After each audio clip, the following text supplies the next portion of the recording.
Halo semuanya, Biologi UTBK di sini. Kali ini kita mau membahas mengenai salah satu materi dari biologi kelas 11, yaitu mengenai sistem pernafasan. Mungkin sebagian dari kalian sudah sering mendengar istilah sistem pernafasan dan langsung terbayang oleh organ paru-paru. Ya benar, memang organ paru-paru ini merupakan organ utama yang terlibat dalam pernafasan manusia. Tapi sebelumnya pernafasan itu apa sih? Kalau aku bisa definisiin, sistem pernafasan ini merupakan sistem yang di dalamnya itu terjadi proses masuknya udara dari rongga hidung sampai nanti masuk ke paru-paru. Dan di dalam paru-paru akan terjadi pertukaran gas O2 dan CO2 di alveolusnya yang nanti akan kita bahas lebih lanjut. Sebagian orang itu mengistilahkan pernafasan sama seperti dengan respirasi, tapi sebagian yang lainnya memisahkan kedua istilah respirasi dan pernafasan. Ini merupakan hal yang berbeda. Aku ikut pendapat kalau pernafasan dan respirasi ini adalah kedua hal yang berbeda. Respirasi sendiri itu merupakan istilah yang lebih terkait terhadap proses-proses metabolisme dalam tubuh, seperti proses katabolisme karbohidrat yang termasuk ke dalam respirasi aerob, yaitu respirasi yang membutuhkan oksigen dalam prosesnya. Lalu juga ada respirasi anaerob, seperti yang terjadi pada fermentasi alkohol, ya, pada pembuatan wine, kemudian fermentasi asam laktat yang terjadi pada otot. Itu adalah contoh respirasi anaerob yang tidak membutuhkan O2. Jadi ketika tubuh atau ketika sel dalam keadaan kurang oksigen, terjadilah si respirasi anaerob. Dan itu akan dibahas lebih lanjut di kelas 12. Sekarang kita kembali ke sistem pernafasan. Kita akan mulai dari mengenali organ-organnya. Di sini yang pertama akan kita bahas mengenai hidung. Sudah terlihat di sini ada gambar dari rongga hidung manusia. Ada apa aja sih di dalam rongga hidung? Di dalam rongga hidung kita bisa temukan yang namanya rambut hidung. Sudah terbayang kalau kita ngacak pun kita bisa melihat rambut hidung kita. Nah, ini dia untuk menyaring kotoran, fungsinya untuk menyaring zat asing ataupun kotoran-kotoran yang bentuknya, yang ukurannya itu besar, yang bisa tersaring atau terjebak dalam rongga hidung. Lalu rongga hidung ini itu tersusun oleh ada jaringan gitu ya yang melapisi dari lapisan terluar rongga hidung ini, dan jaringan tersebut memiliki suatu sel yang terspesialisasi yang dapat menghasilkan lendir.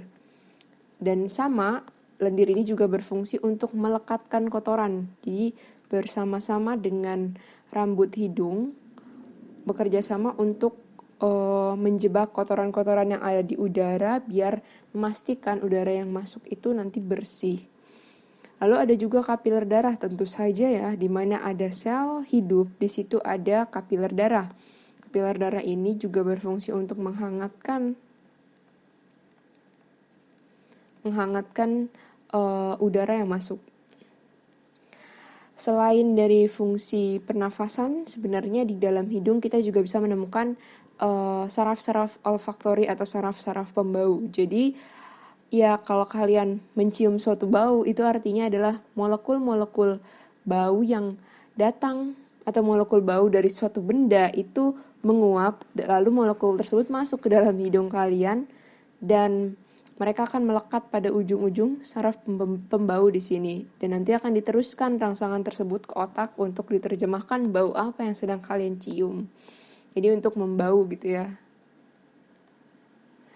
Selain itu, ditemukan juga kelenjar keringat dan minyak di dalam rongga hidung. Sini kan tadi udah dibilang ada jaringan yang mengcover rongga hidung. Di bawahnya itu ada dermis. Dapat ditemukan di dermis itu ada kelenjar keringat dan kelenjar minyak yang, for your information, ini merupakan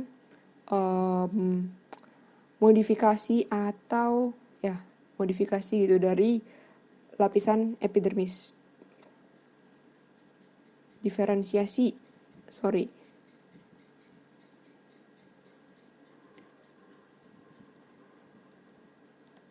Nanti Apa kalian udah belajar belum ya lapisan-lapisan epidermis, dermis, hipodermis?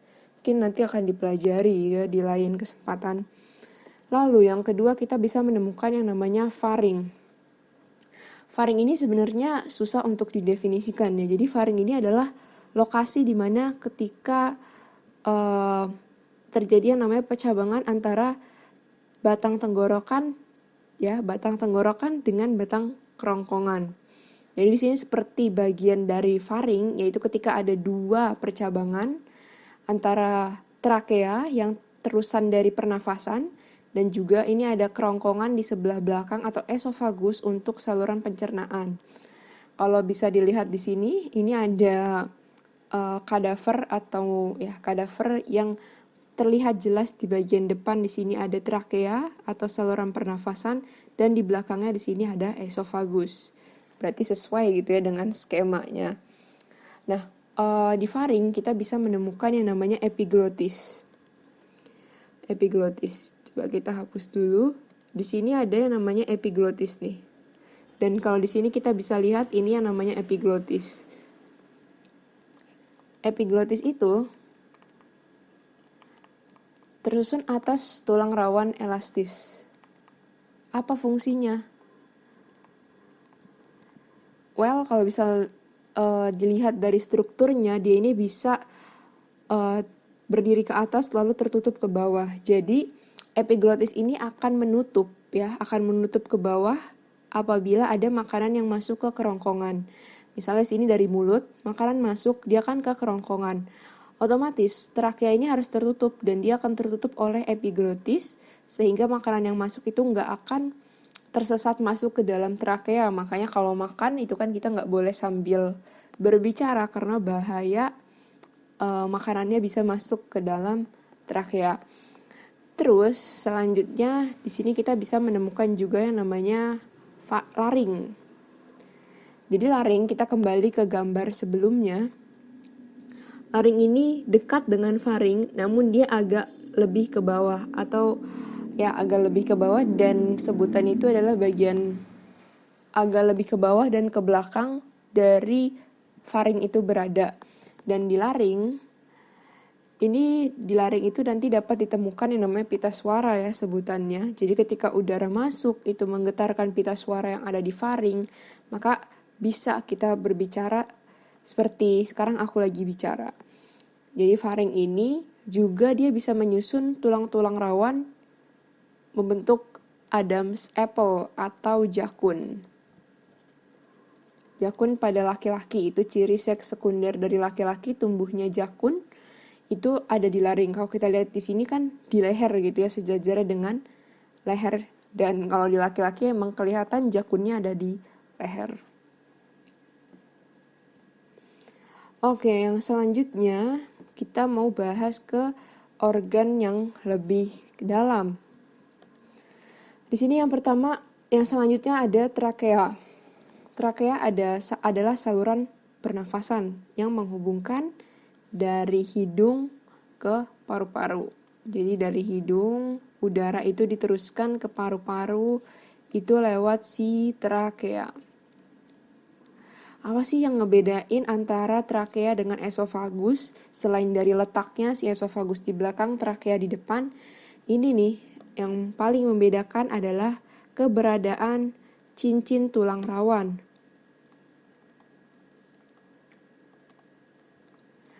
Buat apa sih cincin tulang rawan ini? Ya, dia akan menjaga trakea untuk tetap terbuka, sehingga kita kan bernafas setiap saat, setiap detik. Saat tidur pun kita bernafas tanpa disadari. Jadi trakea ini perlu untuk selalu terbuka oleh si cincin tulang rawan. Ya biar gak tiba-tiba ketutup, panik gak bisa nafas kan, gak kayak gitu. Makanya si cincin tulang rawan ini berfungsi untuk membiarkan trakea tetap terbuka. Trakea ini panjangnya kira-kira bisa 10 cm, terdapat 16-20 cincin trakea yang dapat ditemukan di sana.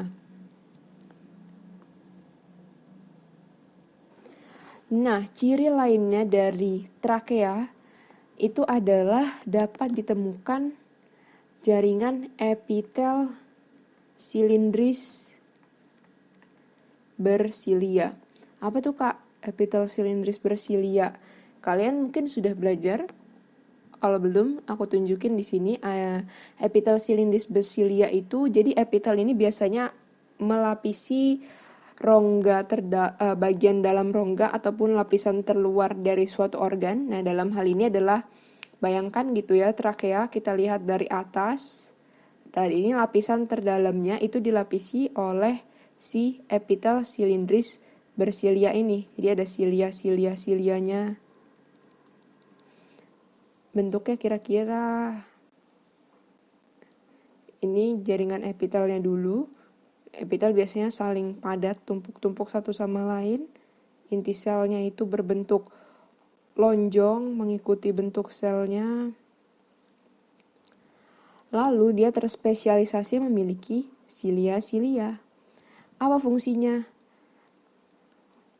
Jadi, kalau udara yang masuk tadi masih mengandung zat asing, itu nanti dia akan terperangkap dalam silia ini. Dan silia ini selalu bergerak ke arah luar, ke arah atas gitu ya, ke arah melawan gravitasi. Untuk apa? Kalau ada zat asing ya perlu dikeluarkan gitu kan. Dikeluarkan melalui hidung ataupun dari mulut ketika bersin. Hidung ketika kalian misalnya flu, itu nanti dikeluarkan lewat lendir-lendir hidung kalian. Lalu, yang selanjutnya itu adalah bronkus. Di sini ada bronkus. Jadi percabangan dari trakea di sini ada dua buah percabangan. Atau disebutnya cabang itu adalah bifurcatio trachealis, nama lainnya, cabangnya. FYI aja. Cabang trakea ke bronkus gitu ya. Bifurcatio trachealis.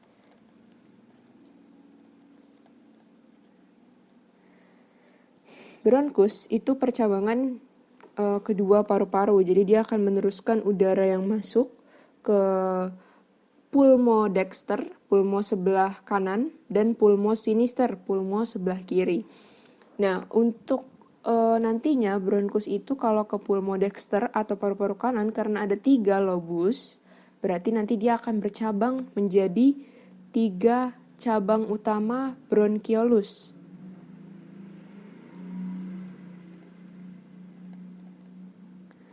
Lalu kalau ke pulmo sinister, karena hanya ada dua lobus, maka hanya ada 2 cabang utama bronkiolus. Selanjutnya di sini ada bronkiolus. Kalau tadi di bronkus kita masih menemukan cincin-cincin tulang rawan, di bronkiolus kita sudah tidak menemukan cincin-cincin tulang rawan, melainkan bronkiolus strukturnya masih sama.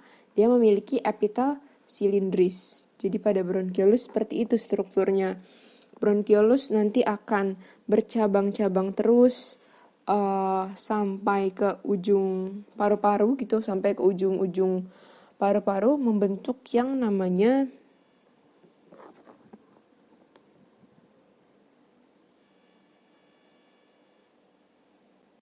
ductus alveolaris, dan di ductus alveolaris ini dapat ditemukan si alveolus atau gelembung alveolus. Jadi ini bronkiolus yang kecil-kecil, ini ada di ujung bronkiolusnya ditemukan ductus alveolaris yang terdiri atas dari banyak gelembung-gelembung alveolus. Dan selanjutnya si main karakter dari pernafasan ini ada paru-paru. Paru-paru itu terletaknya di rongga toraks atau di rongga dada. Di rongga dada. Kita dapat melihat yang namanya diafragma di sini. Diafragma ini membatasi antara rongga dada dengan rongga abdominal atau rongga perut yang ada di bawahnya. Diafragma ini juga nanti terlibat dalam proses atau mekanisme inspirasi dan ekspirasi yang akan kita bahas lebih lanjut. Lalu di sini paru-paru, dia ini berselaput. Selaput yang menyelimuti paru-paru adalah pleura. Ini selaput paru-paru. Sebagaimana yang kita udah bahas, pulmodexter atau pulmodexter itu kanan ya. Dexter itu kanan, itu hanya terdiri atas 3 lobus. Sinister itu hanya 2 lobus. Jadi kalau kalian dapat membayangkan lobus itu benar-benar ya, antara satu lobus dan lobus yang lain itu benar terpisah. Jadi bukan seperti gambar ini hanya ada satu paru-paru lalu terbatasi oleh satu sekat-sekat, tidak. Melainkan antara satu lobus dan lobus lain itu benar-benar seperti terpisah, namun sebagian kecilnya masih saling terhubung. Karena kan tadi ya ada percabangan dari bronkiolus, cabang utama bronkiolus yang masuk ke masing-masing dari lobus. Di dalam ductus alveolaris, tadi kan di ujung ductus alveolaris kita dapat menemukan yang namanya si alveolus. Apa yang terjadi di alveolus? Di alveolus terjadi yang namanya pertukaran gas. Gas apa? Gas O2 yang masuk dengan gas CO2 yang akan dikeluarkan. Kalau O2 kalian sudah tahu ya, sumbernya kita masuk menghirup banyak gas dan O2 nantinya yang akan dibawa masuk oleh vena pulmonalis gitu ya, yang nanti kan dia akan dibawa masuk oleh vena pulmonalis.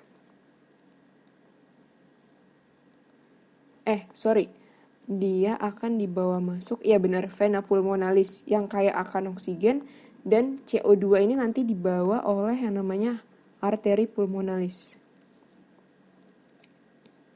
Dari mana CO2 berasal? Jadi CO2 ini merupakan hasil sisa dari pembentukan energi dalam tubuh atau mekanisme biokimia dalam tubuh. Mekanisme biokimia dalam tubuh itu dapat menghasilkan buangan berupa CO2.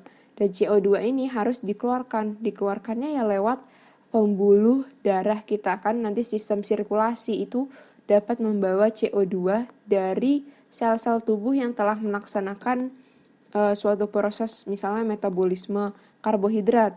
Lalu CO2 akan dibawa oleh arteri pulmonalis gitu ya, dibawa oleh vena cava superior dan inferior, dibawa menuju ke jantung, lalu dari jantung akan dipompa menuju paru-paru untuk ditukar kembali oleh O2, yaitu dari jantung ke paru-paru itu ada arteri pulmonalis membawa darah kaya akan CO2. Selanjutnya O2 yang datang dari alveolus akan masuk ke vena pulmonalis untuk dibawa masuk ke dalam jantung lagi untuk disebarkan ke seluruh tubuh lewat aorta. Jadi itulah terjadi pertukaran antara O2 dan CO2 di pembuluh darah kapiler. Dan ini terjadi secara difusi. Makanya si alveolus itu hanya terdiri atas yang namanya epitel selapis. Jadi jaringannya hanya terdiri atas epitel pipih selapis karena dia sangat tipis dan berfungsi untuk pertukaran zat.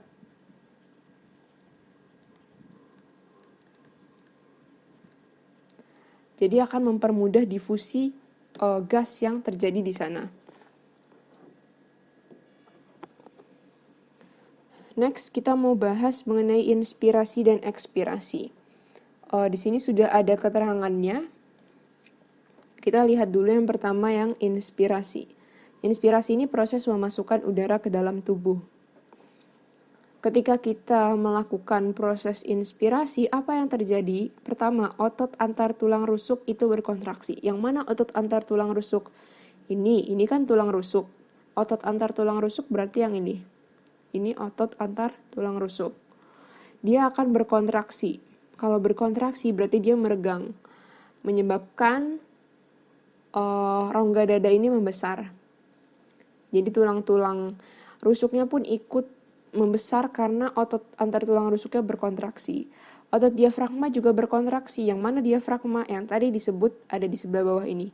Kalau diafragma berkontraksi, dia itu bentuknya hampir lurus atau hampir datar. Beda ya sama nanti yang ekspirasi.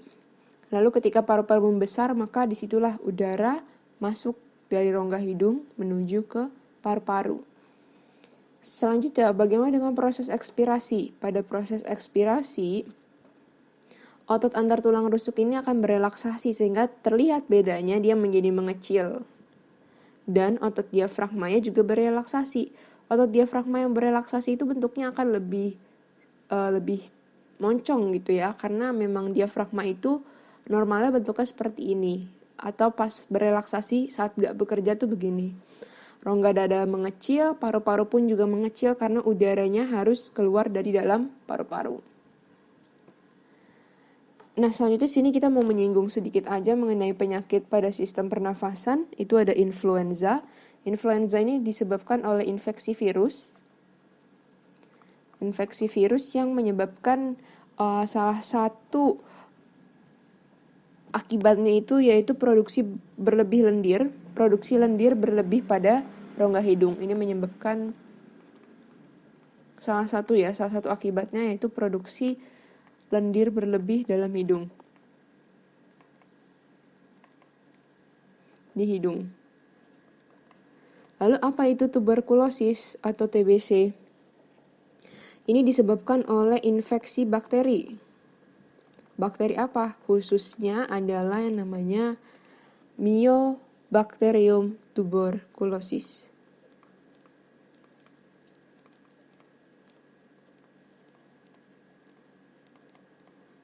Infeksi bakteri ini nanti dapat menyebabkan dia menyerang alveolus gitu ya. Menyerangnya si alveolus. Ini menimbulkan apa? Ini mengerikan sekali, menimbulkan bintil-bintil pada alveolus sehingga mengurangi luas permukaan alveolus yang dapat bekerja. Jadi akan mengganggu yang namanya pertukaran gas di sana. Jadi bisa bayangkan kalau luas permukaan alveolus yang bekerjanya berkurang, itu tubuh tentu akan bisa kekurangan oksigen dan itu nanti bahaya lebih lanjutnya bisa timbul. Dan yang terakhir adalah ada asfiksi. Ini kondisi ketika hemoglobin kita itu mengikat lebih banyak CO atau karbon monoksida daripada oksigen. Jadi ini banyak mengikat CO. Jadi Hb ini memang dia lebih sensitif dalam mengikat karbon monoksida. Jadi sekali dia mengikat karbon monoksida misalnya dari polusi motor atau polusi asap kendaraan, dia nanti akan lebih sensitif untuk mengikat ini sehingga O2 yang diikat akan berkurang dalam Hb alias Hb yang mengikat O2-nya akan berkurang karena sebagian udah dipakai buat mengikat si CO dan ini juga bisa menimbulkan bahaya lebih lanjut bagi tubuh untuk kekurangan masukan atau kekurangan masukan oksigen dan tubuh kita tentu saja sangat membutuhkan banyak oksigen untuk berbagai keperluan tubuh atau proses-proses tubuh. Sekian, sampai jumpa di video selanjutnya.